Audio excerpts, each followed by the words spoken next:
Muito bem. Agora, a segunda pergunta é na parafatologia, na página 2, a última linha.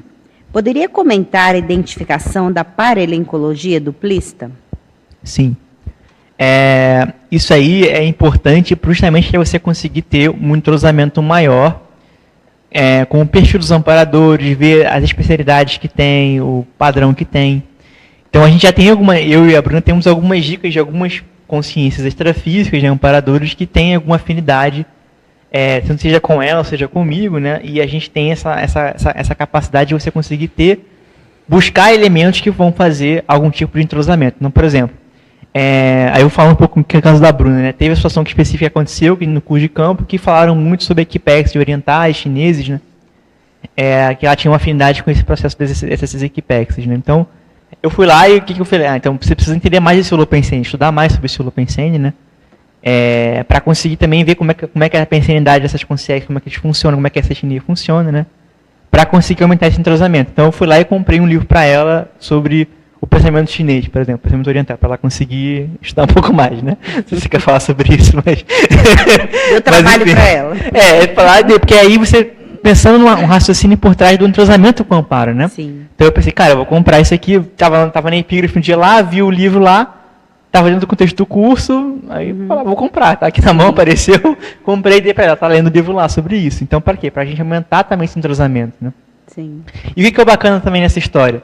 É que uma vez que os dois estão também trabalhando juntos dentro de uma condição de proex, a tendência é que haja esse intercâmbio também entre as consciexes também amparadores, né? Então você amplia, às vezes, a paralencologia. Você desenvolve mais a paralencologia. Então a gente tem acesso, às vezes, a consciências extrafísicas, a gente não teria se não fosse o relacionamento afetivo sexual, a dupla evolutiva funcionando daquele jeito. Então a tendência é que a paralencologia vai se ampliar, seja de assistidos, do ponto de vista de consciências que a gente vai acabar tendo rapport para ajudar, seja também de amparadores, que vão começar a ter mais facilidade de entrosar, de conversar conosco. Então a gente vai se desenvolvendo em termos evolutivos também, do ponto de vista da conexão com os amparadores, né? Então você percebe também essa condição se ampliando, né? E também com o tempo, outro elemento que ajuda muito na paralencologia é a própria tenepse, né? Eu tive algumas experiências de projeção de consciência contínua e tudo mais, que já vi os amparadores mostrando algumas situações para mim, e eu reconhecia o padrão do amparador, como é que era, o que ele trabalhava, e aquilo tinha tudo a ver com o que eu estava mexendo no voluntariado também.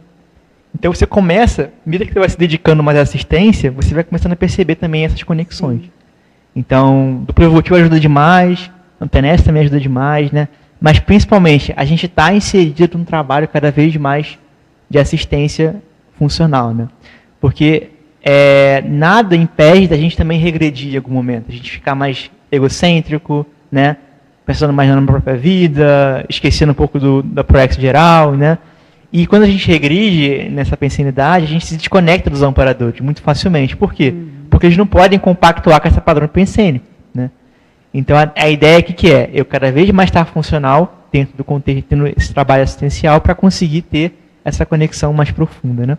Então eu vejo que o caminho é mais ou menos isso. E aí você consegue também não só, né, começar a decodificar e compreender também o amparo da dupla evolutiva em função do trabalho que a dupla tem para fazer e está fazendo, mas também dos assistidos, o público de assistidos que chega em determinado momento da nossa vida e qual a relação que aquilo tem com o trabalho que nós estamos fazendo. Eu acho que isso vai ajudando, inclusive, na identificação, né, do megafoco da Proexis, né? E quanto mais a gente vai, mais os amparadores vêm e, inclusive, patrocinando, às vezes, retrocognição para a gente entender um pouco melhor aquele público assistido e também a nossa relação com os amparadores, né? Que estão mais próximos, dependendo da tarefa que a gente está atuando, né?